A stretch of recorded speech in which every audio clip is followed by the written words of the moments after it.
السلام علیکم ورحمۃ اللہ لا حول ولا قوة الا باللہ حسبنا اللہ ونعم الوکیل یا حی یا قیوم برحمتک استغیث لا الہ الا انت سبحانک انی کنت من الظالمین ربنا آتنا من لدنک رحمہ وہیئ لنا من امرنا رشدا اللہم صل علی محمد وعلى آل محمد وأصحاب محمد وأزواج محمد وأمة محمد أجمعين إلى يوم الدين آمين.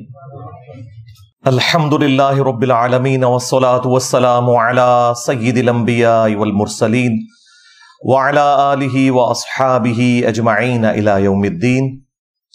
الحمدللہ آج 13 اگست 2023 کو سنڈے کے دن ہمارا یہ پبلک سیشن نمبر 107 منعقد ہونے جا رہا ہے.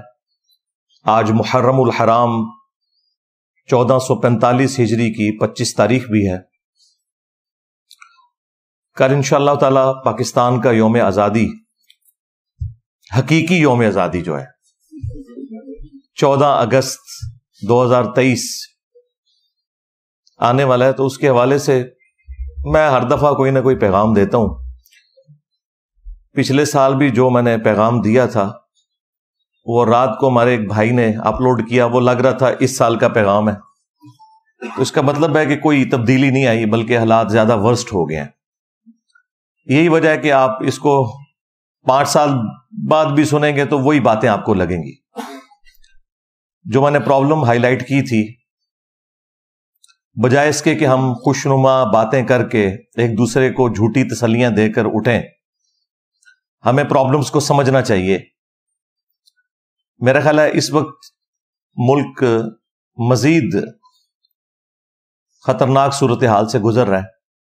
اس کی وجہ یہ ہے کہ دہشت گردی کا عفریت دوبارہ باہر آ چکا ہے، اور جو چیزیں ضرب عضب اور رد الفساد کے بعد کافی حد تک ایڈریس ہو گئی تھیں، وہ پرابلمز دوبارہ سے مختلف جگہوں پر نظر آنا شروع ہو گئے ہیں.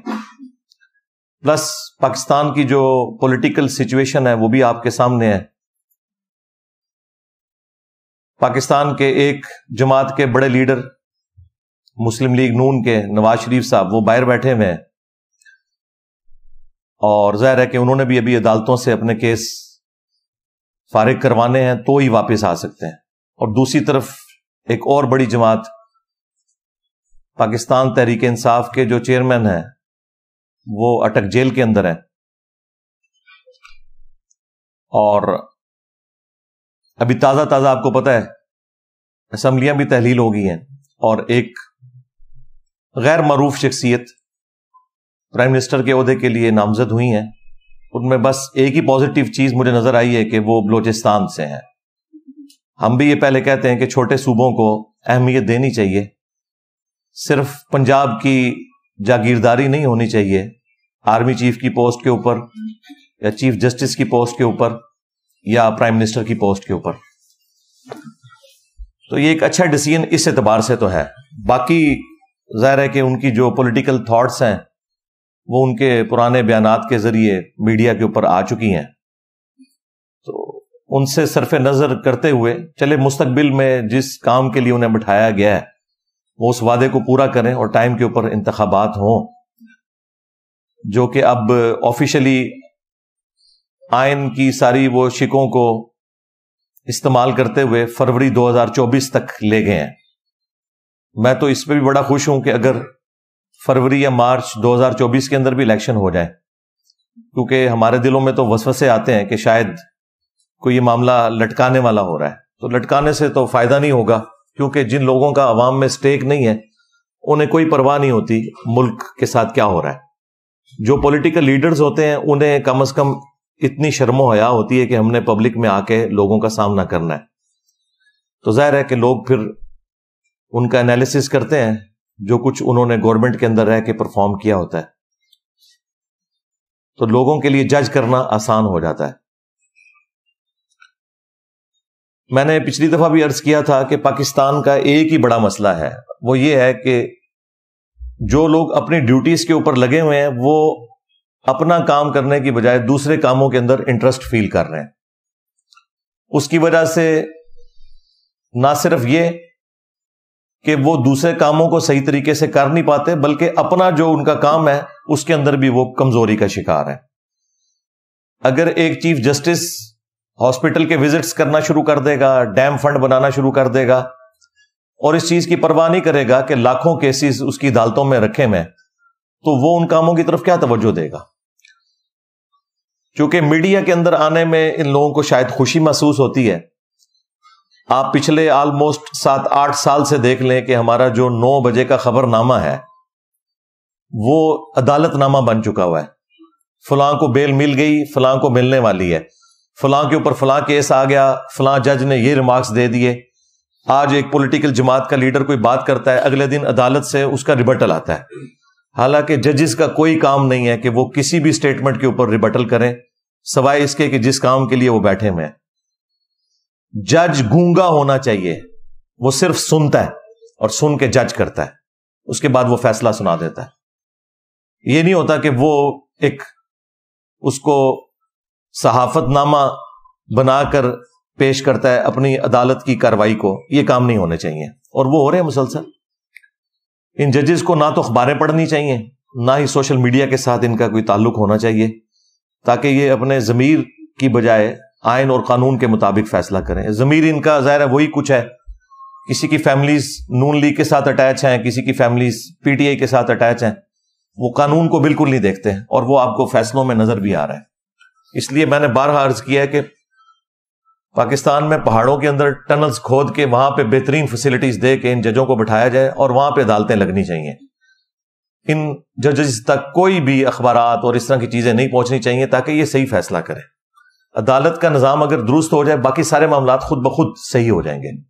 ہمارے ملک کا سب سے بڑا مسئلہ یہ ہے کہ عدالتیں اپنا کام صحیح طریقے سے نہیں کر رہی، انصاف کے ساتھ بھی نہیں کر رہی، ٹائملی بھی نہیں کر رہی، اور الٹا تنخواہیں یہ سب سے زیادہ لے رہے ہیں، اور پھر لوگوں کو بیٹھ کے یہ بھاشن دے رہے ہوتے ہیں. دوسری طرف ہماری جو اسٹیبلشمنٹ ہے، انہوں نے تازہ توبہ کی تھی، لیکن پھر 9 مئی ہو گیا. اس سے قطع نظر کہ 9 مئی پلانڈ تھا یا ان پلانڈ تھا، اس کے پیچھے کون تھا، لیکن جو قرائن بتا رہے ہیں وہ یہ ہے کہ چیئرمین پی ٹی آئی اپنے آپ کو کسی بھی صورت اس سے علیحدہ نہیں کر سکتے، کیونکہ شروع میں انہوں نے اس کے ٹیسٹ کو فیل کیا اور ببانگ دوہل کہا کہ یہی ایسا ہی ہونا چاہیے تھا، جب مجھے پکڑیں گے تو آندہ بھی ایسا ہوگا. بعد میں وہ جتنی بھی کلیریفیکیشنز دیں، چونکہ شروع میں انہوں نے ایسی سٹیٹمنٹس دی ہیں جس سے ایک عام آدمی یہی رزلٹ نکالے گا کہ وہ اس کے پیچھے تھے. اب وہ بھلے کہیں کہ میں اس کے پیچھے نہیں تھا، یہ غلط ہوا، لیکن وہ جو 10,000 لوگ پکڑے ہوئے ہیں وہ کوئی خلائی مخلوق تو نہیں ہے، وہ پی ٹی آئی کے کارکن ہی ہیں. تو بڑی مشکل سے یعنی یہ ایک سفر طے ہونا شروع ہوا تھا، لیکن پھر وہ جس طرح 99 کے اوپر جا کے سانپ کاٹ جاتا ہے، وہ سانپ کاٹنے والا مسئلہ ہو گیا ہے. اب اسٹیبلشمنٹ پہلے سے بھی زیادہ مضبوط ہو کر پاکستان کی سیاست میں آ چکی ہے، اور جو بڑے ڈیموکریسی کے چیمپئنز تھے، پیپلز پارٹی، مسلم لیگ نون، جو اپنے آپ کو پریزنٹ کرتے تھے کہ ہم ڈیموکریسی کے چیمپئن ہیں، ووٹ کو عزت دو اور اس قسم کے سارے نعرے لگاتے تھے، وہ آ کے اب جسٹیفائی کر رہے ہیں وہ تمام ایکٹیویٹیز کہ جو نہیں ہونی چاہیے ملک کے اندر.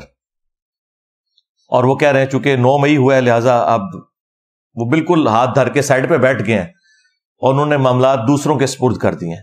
یہ کوئی اچھی چیز نہیں ہے ان دا لانگ ٹرم، کیونکہ وقت بدلتے دیر نہیں لگتی. یہی عمران خان صاحب کی آپ نے تمکنت، غرور، تکبر اور سریا ان کے اندر جو گھسا ہوا تھا وہ بھی دیکھا ہے، اور آج دیکھیں کہ ان کی کیا حالت ہے. جب اتارے گئے تھے میں نے اس وقت بھی 40 منٹ کی لائیو سیشن میں گفتگو کی تھی. میری ایک ایک بات ان 1.5 سال کے اندر اندر صحیح ثابت ہوئی ہے.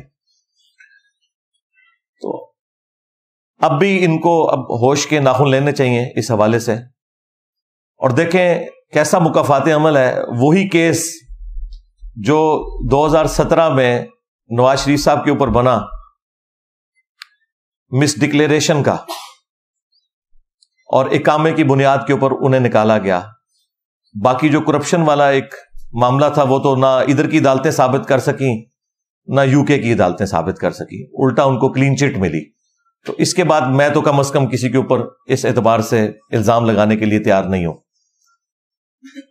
اب یہاں پر بھی جو توشہ خانہ کیس ہے وہ بھی مس ڈکلیریشن کا ہے. یہ جس کیس میں ابھی ان کو سزا ہوئی ہے چیئرمین پی ٹی آئی کو، جس کو وہ گھڑی چوری کیس کہہ رہے ہیں، وہ گھڑی چوری کیس نہیں ہے، بلکہ انہوں نے الیکشن کمیشن کے جو فارم کے اندر جو اثاثوں میں ان چیزوں کو شو کرنا تھا وہ نہیں کیا. سیم وہی کیس ہے جو نواز شریف صاحب کا تھا، بلکہ یہ تھوڑا ورسٹ ہی ہے. انہوں نے تو تنخواہ جو بنتی تھی اپنے بیٹے سے نہیں لی، یہاں پر تو انہوں نے وہ سب کچھ اویل کیا، کروڑوں روپے میں وہ گھڑیاں بیچی. ان گھڑیوں کے بیچنے کو ایتھیکلی تو کوئی غلط کہہ سکتا ہے، قانونی طور پہ کوئی غلط چیز نہیں تھی. اور قانوناً جو چیز غلط ہے وہ توشہ خانہ سے کسی بھی پرائم منسٹر یا آرمی چیف یا چیف جسٹس کو تحفہ دینا ہے، کیونکہ اسلام میں جو توشہ خانہ ہے بیت المال ہے، اس کی ملکیت عوام المسلمین کی ہوگی اور وہ غریبوں کے اندر تقسیم ہوگا مال غنیمت کے طور پر. زکوٰۃ فنڈ اور یہ ساری چیزیں ایک ہی پول کے اندر آئیں گی. بہرحال اس کے اوپر میں پہلے بھی بول چکا ہوں کافی دفعہ. یہاں پر یہ ہے کہ انہوں نے ڈکلیئر نہیں کیا تھا اپنے اثاثوں کے اندر، اور وہی کیس ان کے اوپر بنا اور اس کے اوپر وہ 5 سال کے لیے نااہل ہو گئے. کاش عمران خان صاحب 2017 کی نواز شریف صاحب کی اس طریقے سے ہٹائے جانے کو غلط کہتے تو آج چند لوگ ان کے ساتھ بھی کھڑے ہوتے. لیکن جو لوگ نیوٹرلز ہیں، اس سے مراد عمران خان صاحب والے نیوٹرلز نہیں، اس سے مراد وہ لوگ جو غیر جانبدار ہیں، ہمارے جیسے لوگ. ہم تو یہ کہیں گے کہ اس وقت بھی غلط ہوا تھا، اب بھی غلط ہوا ہے. اس طرح کے قوانین بنانا جس کے ذریعے آپ اس ایکسٹریم لیول کے اوپر جا کے ڈیسیژن کریں تو یہ کوئی کفر و شرک والا معاملہ نہیں ہو گیا. اس طرح کے معاملات ہر ایک کے اندر پائے جاتے ہیں. اس طرح کے قوانین کو تھوڑا نرم کرنا چاہیے یا اس کی سینسٹیوٹی کا بتانا چاہیے. خان صاحب نے مکمل طور پہ کوئی چھپایا نہیں تھا، انہوں نے اپنے انکم ٹیکس کے جو گوشوارے جمع کروائے تھے ان میں وہ سب کچھ شو کیا ہوا تھا، آدھا کام انہوں نے کیا تھا. لیکن قانون تو آپ کو پتہ ہے اندھا ہوتا ہے، تو وہ قانون کی گرفت میں وہ آگے کہ جو الیکشن کمیشن کے پاس جمع کروائے تھے اس میں انہوں نے ڈکلیریشن نہیں کی تھی، جو قانوناً ظاہر ہے کہ جرمی بنے گا، کیونکہ اسی جرم کے اوپر ایک پرائم منسٹر سپریم کورٹ نے فارغ کیا تھا. تو وہ چیزیں پلٹ کے اسی طریقے سے واپس آ رہی ہیں. اس وقت بھی جو لوگ حکمران ہیں میں ان سے بھی ریکویسٹ کروں گا کہ آپ اس ایکسٹریم پہ آگے نہ جائیں کہ کل کو وقت بدلے اور خدا نہ خواستہ کوئی ایسے معاملات آئیں اور پھر یہ لوگ آپ سے بدلہ لے رہے ہوں. جب تک یہ لوگ اپوزیشن میں تھے اس وقت ببانگ دول کہتے تھے کہ اگر ہمیں کبھی موقع ملا تو ہم خان صاحب کے ساتھ یہ کچھ نہیں کریں گے. لیکن ایک ایک کر کے وہ ساری کی ساری چیزیں ہوتی بھی آپ کو نظر آ رہی ہیں. عدالتیں بھی کس طرح مینج ہو رہی ہیں وہ بھی آپ کو نظر آ رہا ہے، اور کس طریقے سے معاملات کو بگاڑا جا رہا ہے. اس میں خان صاحب کا بھی قصور ہے، اور ہم ان کو اس وقت بھی سمجھا رہے تھے کہ آپ پولیٹیشنز کے ساتھ بیٹھیں، otherwise at the end of the day انہی پولیٹیشنز نے ہی آپ کو بینیفٹ پہنچانا ہے. جن لوگوں کے ساتھ آپ امیدیں وابستہ کیے ہوئے ہیں انہوں نے آپ کے کوئی کام نہیں آنا، کیونکہ وہ ہر زمانے میں ٹیشو پیپر کی طرح لوگوں کو استعمال کر کے پھینک دیتے ہیں اور ایک سٹیپ آگے بڑھ جاتے ہیں. لیکن انہیں نہیں سمجھ آ رہی تھی اس وقت. جولائی میں الیکشن مل چکے تھے، بس صرف خان صاحب کو جو لوگ پھونک چڑھانے والے تھے ان میں سے ایک تحفہ ہمارے جیلم شہر کا بھی تھا جو سب سے پہلے چھوڑ گیا، اور وہ اس طرح کی روڈ لینگویج یوز کرتا تھا جلسوں میں، اور ہم اس وقت بھی کہہ رہے تھے کہ یہ آپ کو مروائے گا، یہ ریڈ لائن کو کراس کر رہا ہے. اس طریقے سے گفتگو کوئی بھی پسند نہیں کرتا، سیدھی سی بات ہے. تو وہ دیکھیں وہ سب سے پہلے ہٹا ہے، اور جس نے ساری کی ساری یہ پھونک چڑھائی تھی کہ جی دیکھی جائے گی، یہ ہو جائے گا وہ ہو جائے گا، لیکن وہ آپ کے سامنے ہے. کچھ بھی نہیں ہوتا میرے بھائی. جب برا وقت آتا ہے نا تو وہ کہتے ہیں سایہ بھی ساتھ چھوڑ جاتا ہے.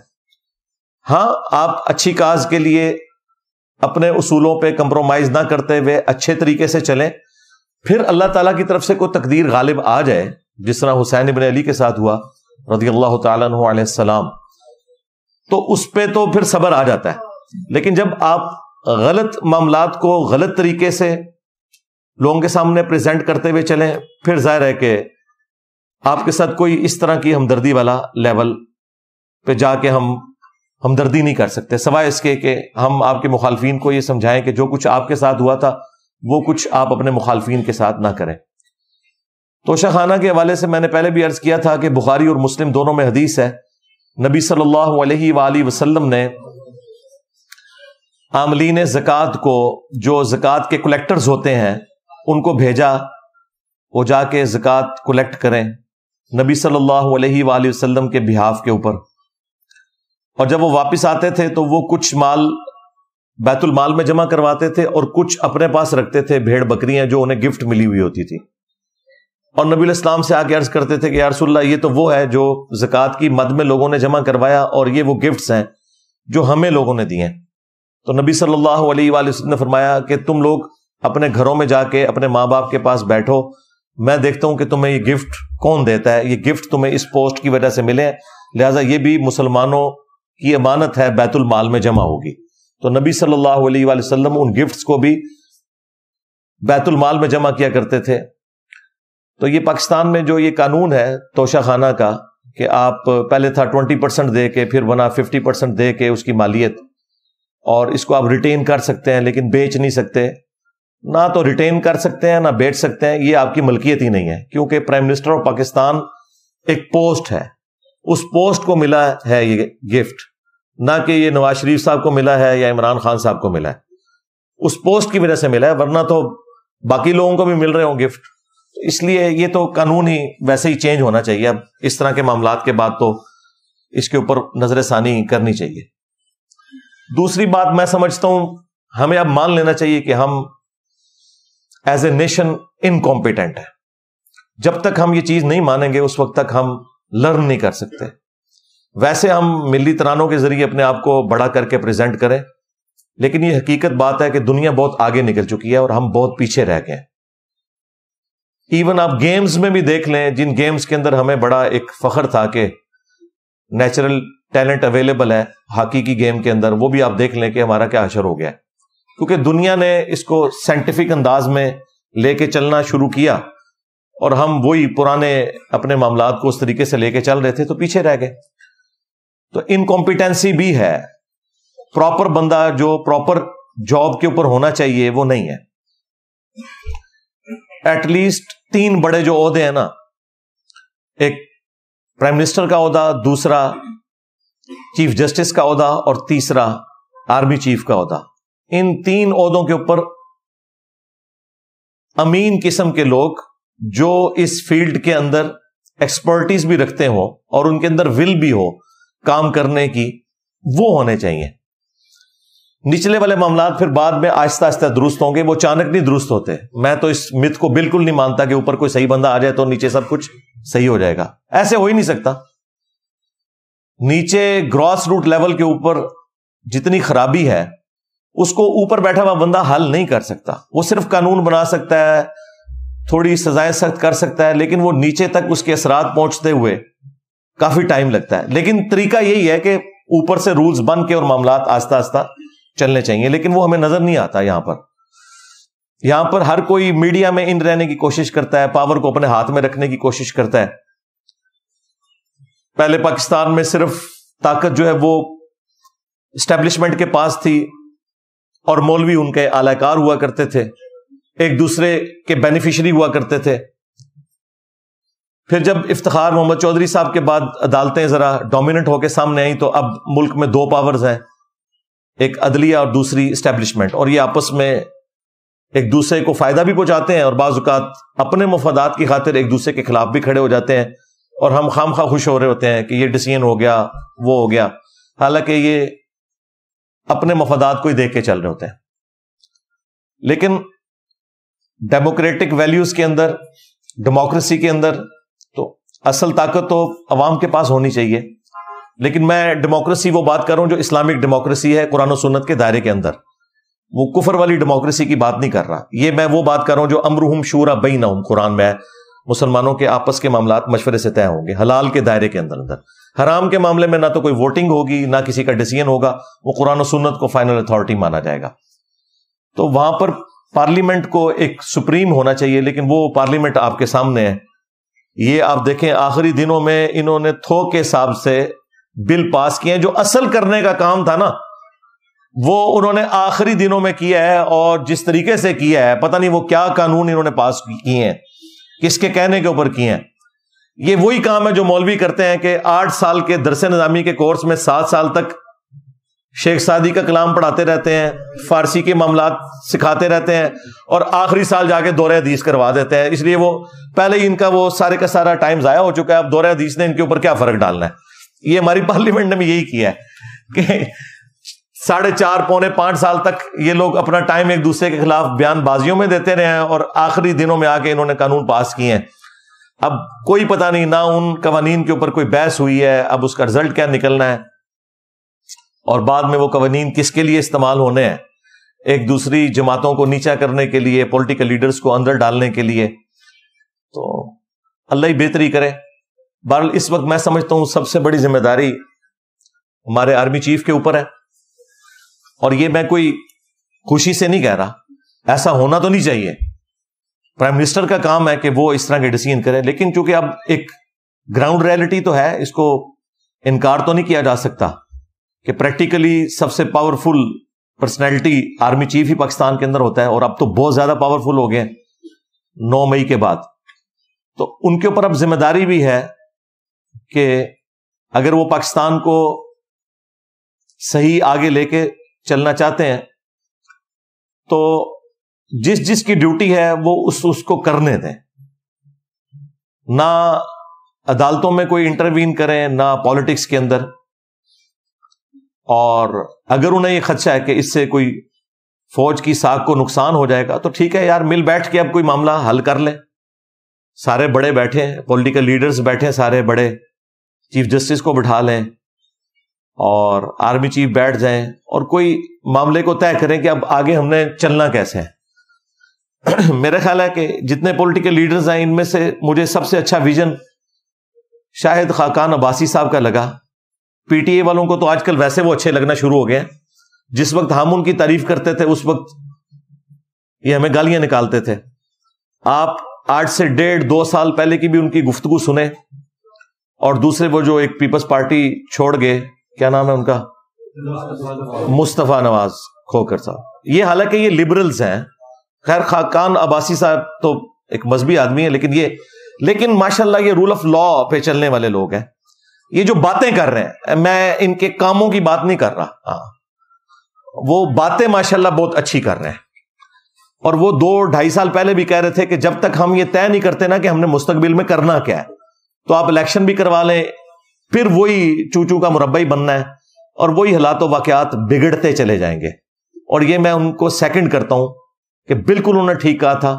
جب تک، یعنی اب وہ ایک مثال سمجھانے کے لیے دی جاتی ہے کہ جب تک کتے کو کنویں سے نہ نکالیں تو 20 ڈول نکالنے کیا، آپ 2000 ڈول بھی نکال لیں تب بھی وہ پانی پاک نہیں ہوگا۔ تو یہ اصل جو ایشوز ہیں ان کو ایڈریس کیا جائے۔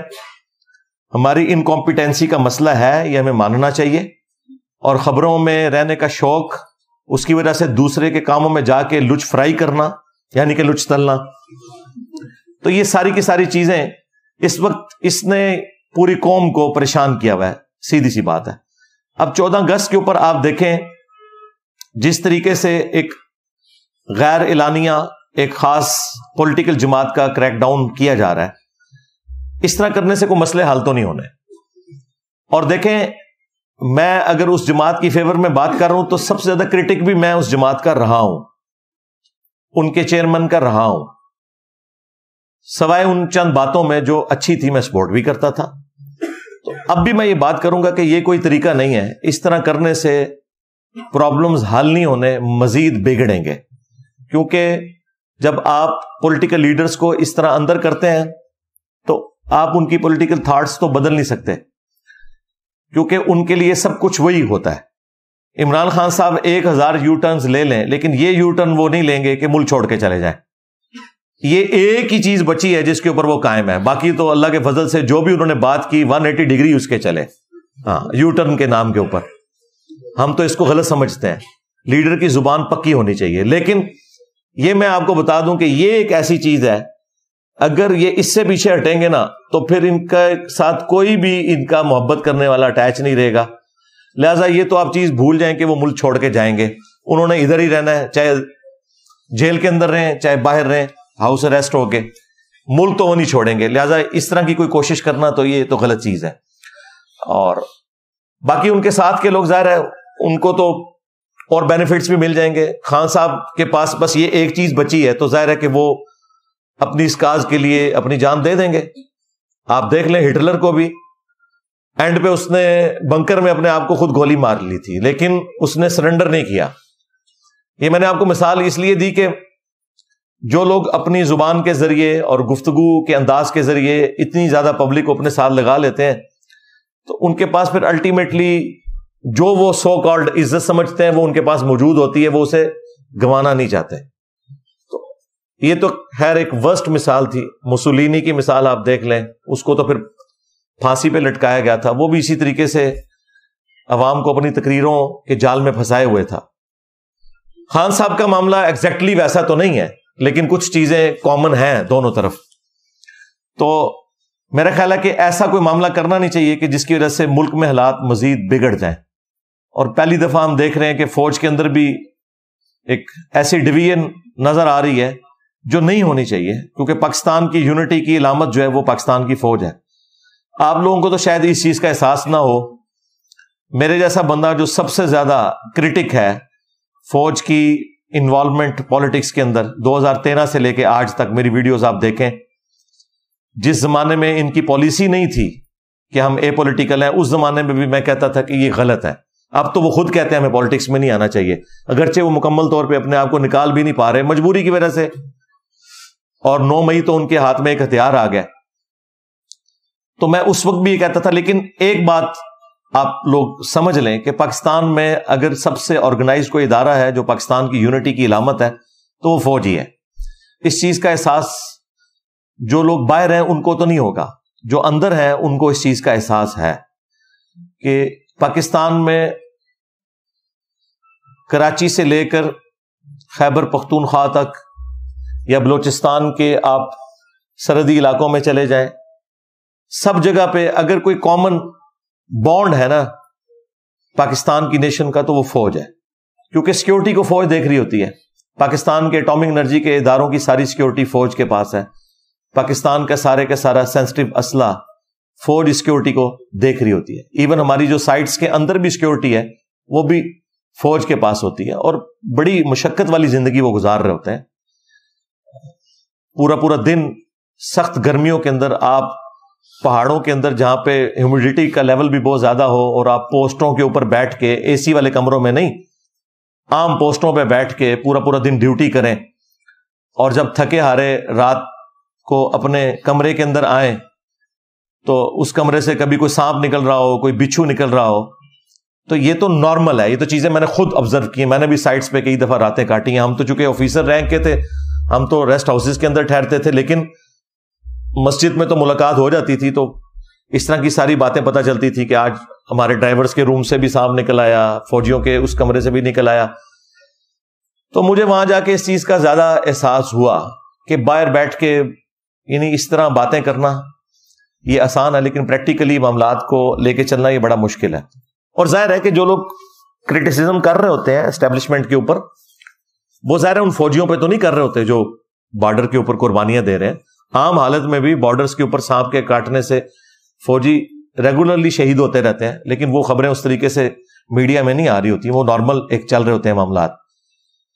تو عام عوام تو عام فوجیوں سے تو محبت کرتی ہے. صرف یہ جو پالیٹکس میں چند ایک بڑے لوگ انوالو ہوتے ہیں اس کی وجہ سے تھوڑا سا ایک ان لوگوں کے دلوں میں اس حوالے سے چیزیں آتی ہیں جو ان کو بھی خود احساس ہے. لیکن ظاہر ہے کہ اب وہ 70-75 سال کے پھنسے ہوئے ہیں اس معاملے میں، نکلنے کے لیے انہیں ٹائم چاہیے، اور میرا خیال ہے ایک دوسرے کو ٹائم دینا چاہیے تاکہ معاملات بہتری کی طرف جائیں.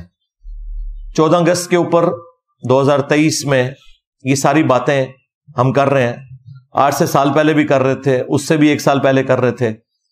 ہمارا کام صرف اتنا ہی ہے کہ ہم نے اپنی زبان کے ذریعے جہاد کرنا ہے اور اپنے بڑوں تک اپنے میسج کو پہنچانا ہے کہ بھائی اپنے آپ کو سدھارو, خدا کے لیے نیشن کی فکر کرو. ہماری اکانومی کس لیول کے اوپر جا کے گر گئی ہے, اور ہم IMF سے, اپنے دوست ملکوں سے قرضے لینے کے چکروں میں پڑے رہتے ہیں.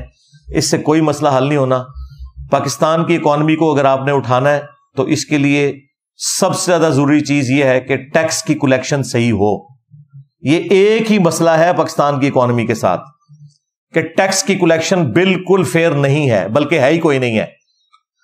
آپ جن ڈاکٹرز کے پاس علاج کروانے کے لیے جا رہے ہیں اور وہ 1500, 2000, 3000 فیس لیتے ہیں, اور آپ کو پرچیوں کے اوپر وہ نمبر بنا کے دے رہے ہوتے ہیں. اگر آپ وہ کیلکولیٹ کریں تو میں آپ کو جیلم شہر, چھوٹا سا شہر ہے, اس کے اندر درجنوں ڈاکٹرز ایسے بتا سکتا ہوں جو لاکھوں کی نہیں ملینز کی دیہڑیاں لگا کے اٹھتے ہیں, لیکن ٹیکس ان کا کوئی نہیں ہے. ٹیکس بیچارہ صرف سرکاری ملازم دے رہا ہے, یا ایک عام غریب آدمی جب پیٹرول بھرواتا ہے تو اس سے زبردستی وہ ٹیکس لے لیا جاتا ہے پیٹرول کی مد میں یا صابن کی ٹکیا کے اوپر, جو انڈائریکٹ ٹیکسز ہیں سیلز ٹیکس کی فارم میں. باقی جو یہ بڑے لوگ ہیں جن سے ٹیکس کلیکٹ ہونے چاہیے, وہ تو آپ نے شبر زیدی کا انٹرویو شاہ زیب خان زادہ کے ساتھ سن لیا. میرا خیال ہے وہ ایک انٹرویو نا پوری پاکستانی نیشن کو دیکھنا چاہیے تاکہ انہیں پتا چلے کہ آپ کا پرابلم کیا ہے. کہ سارے پولیٹیشنز ایک ہیں ٹیکس چوری کرنے کے معاملے میں, خواہ وہ PTI سے تعلق رکھتے ہیں, خواہ وہ مسلم لیگ سے تعلق رکھتے ہیں, خواہ پیپلز پارٹی سے. گورنمنٹ کسی کی بھی ہو, جب بھی ٹیکس لگنے شروع ہوتے ہیں تو یہ سارے اکٹھے ہو کے پہنچ جاتے ہیں. اور وہ شبر زیدی صاحب تو خود چیئرمین PTI کے بڑے چاہنے والے بھی ہیں, اسٹیبلشمنٹ کے بھی بندے ہیں, ان کے بھی چاہنے والے ہیں. لیکن انہوں نے جو باتیں کی ہیں نا وہ بڑی لاجیکل فٹ ان بیٹھتی ہیں. اس وقت کے اگر آپ بیانات نکال کے دیکھیں اس میں انہوں نے خان صاحب کی تعریفیں بھی کی ہیں, لیکن جو خان صاحب کمپرومائز کرتے تھے معاملات میں اس کو بھی انہوں نے ایڈریس کیا. اور جو ایکس آرمی چیف تھے باجوہ صاحب, ان کا بھی ذکر کیا کہ انہوں نے فل سپورٹ کیا, لیکن جب DHA کے اوپر ٹیکسز کی باری آئی تو انہوں نے کہا یار ہاتھ اولا رکھ, میرے بندے میں تو وچ کر رہا میں. تو بس وہی بات ہے کہ ہر بندے دے وچ اپنے فالوورز آ جاندے نے. ہاں, یہ فالوورز بہت خطرناک ہوتے ہیں, بلکہ خطرے ناک ہوتے ہیں. تو پاکستان کا سب سے بڑا مسئلہ ٹیکس کلیکشن ہے. یہ ٹیکس کلیکشن نہیں ہوگی, آپ جتنے مرضی قرضے لے لیں, جو مرضی کر لیں, آپ کی اکانومی نہیں اٹھنی, کیونکہ یہاں پہ لوگ کمائی کر رہے ہیں لیکن ملک کو دے کچھ نہیں رہے. اور پھر کہتے ہیں جی ملک نے ہمیں کیا دیا ہے. مجھے 3-4 دن پہلے ہمارے ایک ٹیم ممبر میں سے بھائی تھے, تو میں نے یہ وہ جھنڈا لگایا ہوا پاکستان کا, تو مجھے کہتے ہیں میں نے بھی خریدا ہوا لیکن میں نے سائڈ پہ رکھ دیا ہے, اس ملک نے ہمیں دیا ہی کیا ہے. میں نے کہا یار یہ ملک کو پوچھنا چاہیے کہ تم نے ہمیں کیا دیا ہے. ملک نے تو وہ کچھ آپ کو دیا ہے کہ جو آپ سوچ نہیں سکتے. یعنی میں آج اس ایک بڑے منصب کے اوپر اللہ تعالیٰ نے مجھے پہنچایا ہے. صدیوں میں بہت کم لوگ ہیں جن کو اس لیول کا عروج ملتا ہے. تو ظاہر ہے سب کچھ میں نے ادھر سے ہی حاصل کیا ہے, ادھر ہی میری تعلیم ہوئی ہے, ادھر سے ہی میں نے سب کچھ سیکھا ہے, سب کچھ لرن کیا ہے. میں باہر کے کسی ملک سے تو پڑھ کے نہیں آیا, میری جتنی ایجوکیشن ہے وہ ملک کے اندر ہے. تو ہم نے دیکھنا ہے کہ ہم نے ملک کو کیا دیا ہے. کیا ہم ٹیکس دے رہے ہیں پورا؟ تو بالکل نہیں, سوائے وہ فورن کمپنیاں جو یہاں کے کاروبار کر رہی ہیں, اور وہ بھی صرف گوروں کے سسٹم کی وجہ سے اس کو فالو کرتے ہوئے وہ ٹیکس دے رہی ہیں. باقی یہاں کی لوکل کمپنیاں یا لوکل جو برانڈز ہیں وہ کیا آپ کو ٹیکس دے رہے ہیں. KFC والے آپ کو ٹھیک ہے وہ چٹ نکال کے دیں گے ہر چیز کی, وہ ایک پورا ریکارڈ بن رہا ہے, وہ ٹیکس ان کا جاتا ہے گورنمنٹ کے کھاتے میں. لیکن کیا یہی کچھ باقی کمپنیاں بھی کر رہی ہوتی ہیں؟ آپ کے یہاں تو پاکستان کے آلموسٹ سارے شہروں سے دور دراز سے بھی لوگ آئے ہوئے ہیں.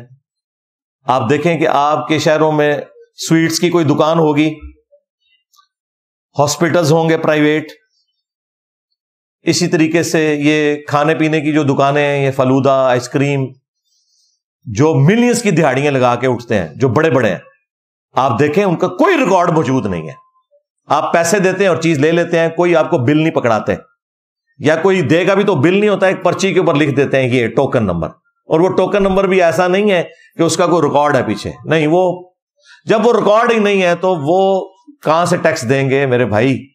کھا رہے اسی ملک سے ہیں, اور پھر کہتے ہیں کہ ملک نے دیا کیا ہے. ملک نے یہ دیا ہے کہ آپ آزادی کے ساتھ یہاں کاروبار کر رہے ہیں.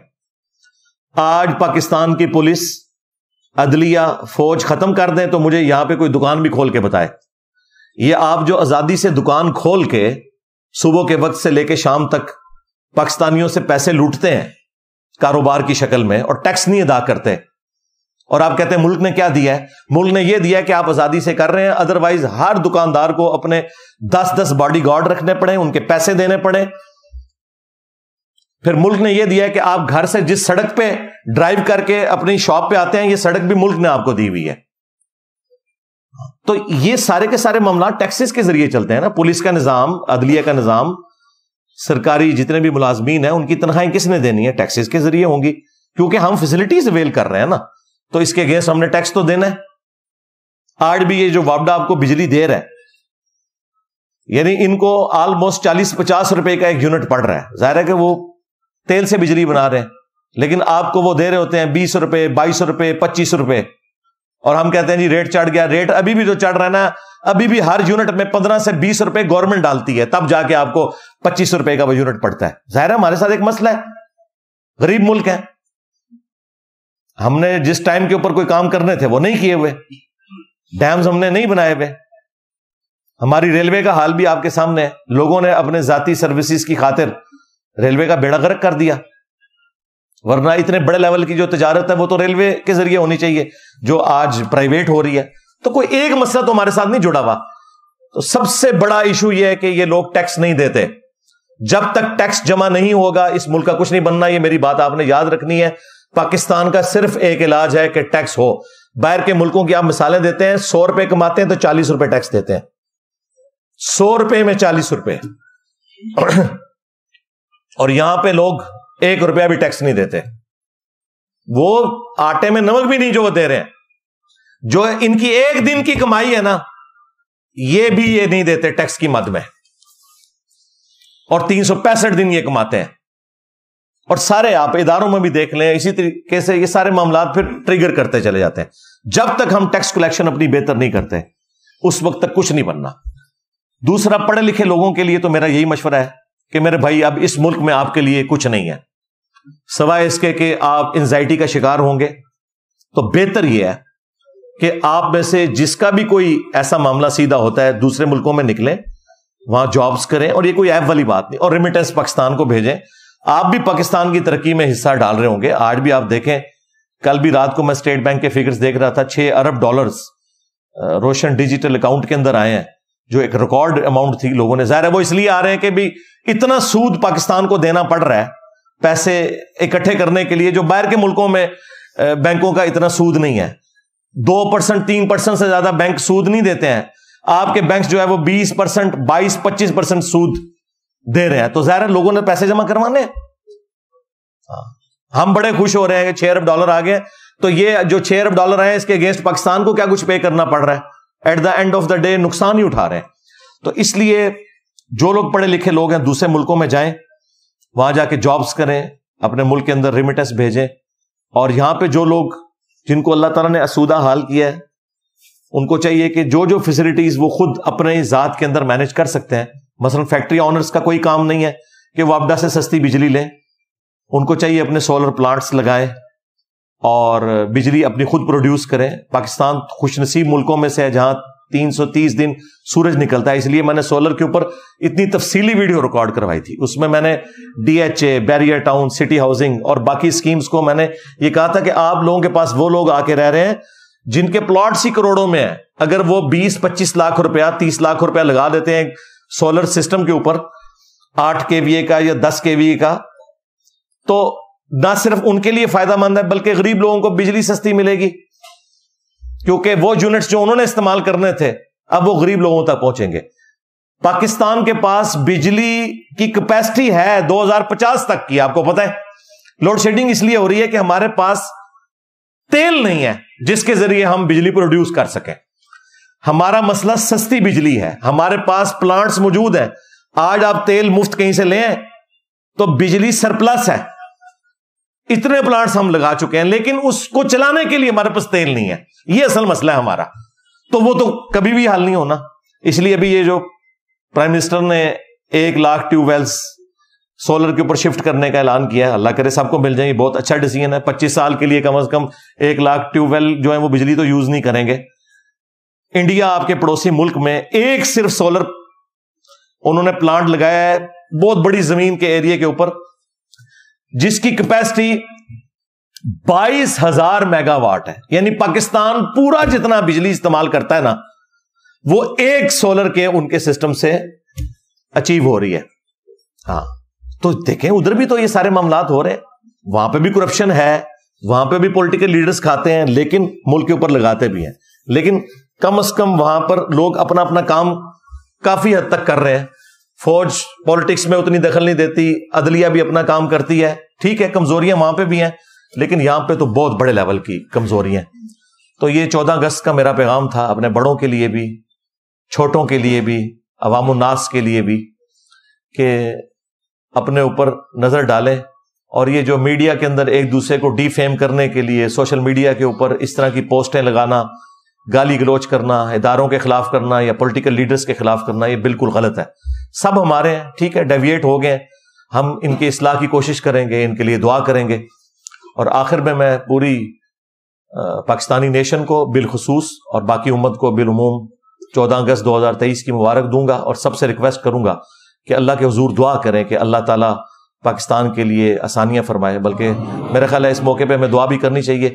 اللہم انی اسألک بانک انت اللہ لا الہ الا انت الاحد الصمد الذی لم یلد ولم یولد ولم یکن لہ کفوا احد والہکم الہ واحد لا الہ الا هو الرحمن الرحیم الف لام میم اللہ لا الہ الا هو الحی القیوم اللہم صلی علی محمد وعلی آل محمد اللہم ربنا آتنا فی الدنیا حسنہ وفی الآخرة حسنة وقنا عذاب النار ربنا آتنا من لدنک رحمہ وہیئ لنا من امرنا رشدا اللہم احسن عاقبتنا فی الامور کلہا واجرنا من خزی الدنیا وعذاب الآخرہ. اے اللہ ہمارے ماں باپ کی, ہمارے بیوی بچوں کی, پوری امت کی تمام دینی دنیاوی جسمانی روحانی ظاہری باطنی پریشانیاں تکلیف مصیبتیں دکھ بیماریاں دشواریاں دور فرما. اے اللہ ہمارے ملک پاکستان کی خیر فرما, اندرونی اور بیرونی خطرات سے محفوظ فرما, پورے عالم اسلام کی خیر فرما, بالخصوص چائنا میں, انڈیا میں, کشمیر میں, فلسطین میں, یمن میں, عراق میں, شام میں, افغانستان میں, پاکستان میں, جہاں کہیں بھی مسلمان قسم پرسی کی زندگی گزار رہے ہیں, غیب سے ان کی عزت آبرو جان و مال کی حفاظت فرما. اے اللہ ہمارے ملک پاکستان کو دن دگنی رات چوگنی ترقی عطا فرما. اے اللہ یہ مشکلات جو مسلسل سٹارٹ سے ہی ہمارے ساتھ اٹیچ ہیں, اے اللہ ان مشکلات کا خاتمہ فرما. اے اللہ اصلاح کی کوئی راہ نکال دے, ہمارے آنے والی نسلوں کا مستقبل اس ملک کے اندر بہتر ہو جائے. اے اللہ حاضرین کے دلوں میں نیک اور جائز جو دعائیں ہیں قبول فرما. اے اللہ حاضرین کے جو چھوٹے بڑے رشتہ دار فوت ہو چکے ان کی مغفرت فرما, جو بیمار ہیں انہیں شفاء کلی عطا فرما. یہ تمام دعائیں تمام دنیا کے مسلمانوں کے حق میں قبول و منظور فرما. جن جن بھلائیوں کا سوال تیرے محبوب صلی اللہ علیہ وآلہ وسلم نے تجھ سے کیا, تمام مسلمانوں کے حق میں قبول و منظور فرما. جن جن چیزوں کے شر سے تیرے محبوب صلی اللہ علیہ وآلہ وسلم نے تیری پناہ طلب کی, تمام مسلمانوں کو ان چیزوں کے شر سے اپنی پناہ عطا فرما. سبحان ربک رب العزت عما یصفون وسلام علی المرسلین والحمد للہ رب العالمین وصلی اللہ علی النبی الکریم وعلی آلہ واصحابہ اجمعین الی یوم الدین. آمین.